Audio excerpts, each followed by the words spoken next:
An update now on the proposed Paseo Nuevo Mall housing project in downtown Santa Barbara. The issue got heated during a meeting last night. And News Channel reporter John Palmentary joins us live. John, the project has changed several times just in the last few weeks.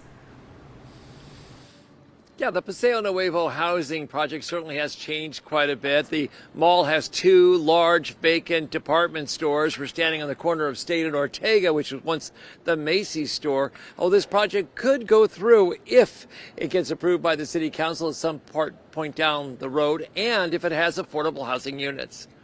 In all my time, I never remember a unanimous negative vote from the Planning Commission. That's what we gave this. It just is not fleshed out. It's been an uphill battle, the plan by AB Commercial to work with the city of Santa Barbara to convert the old empty Macy's building on Ortega and State Streets in downtown Santa Barbara into 233 new housing units, with 24 of them considered affordable. This is part of a plan that's considered a chance to revitalize downtown and wake up the mall property. But it's been reworked numerous times, and what was thought to be a final take it or leave it offer had one Santa Barbara City Council member suspicious based on changes in the last few weeks. So what assurances do I have that this really is the last, best, and final? If the deal has changed so significantly, and I think that is pretty significant in the last couple of days, to me it's just sort of putting the lie to this idea that every avenue for negotiation has been fully and finally explored.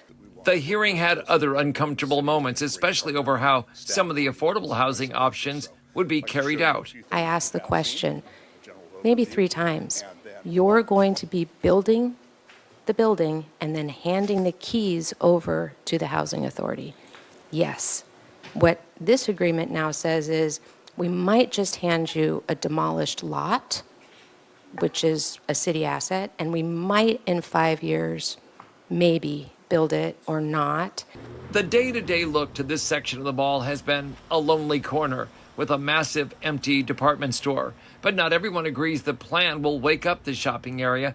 During the hearing, an honored local architect said the project was too big and stacked too many of the units on the Ortega Street side of the mall. He compared it to the landmark Santa Barbara County Courthouse and put the two together in an illustration. Here is our courthouse superimposed to scale over the building.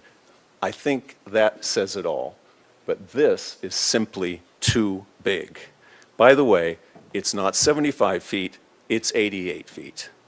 After over 5 hours, the city said it would try to get the AB investment firm, the city staff, and Shop-Off, the owners of the vacant Nordstrom's building on the other end of the mall, into talks on a plan they could say yes to. Let's get something done. The downtown needs something to happen. We've been fallow for almost a decade in the mall. Well, downtown Santa Barbara certainly does need more housing. That's one of the goals. This would also involve a land shift as well, with the city giving up some of the land, and that's created some other new concerns. But the city staff is very persistent on this. They're going back to the table. They're going to try and work something out to get to what we just said, a yes answer. Reporting live in front of the Paseo Nuevo Mall in downtown, I'm News Channel reporter John Palmentary.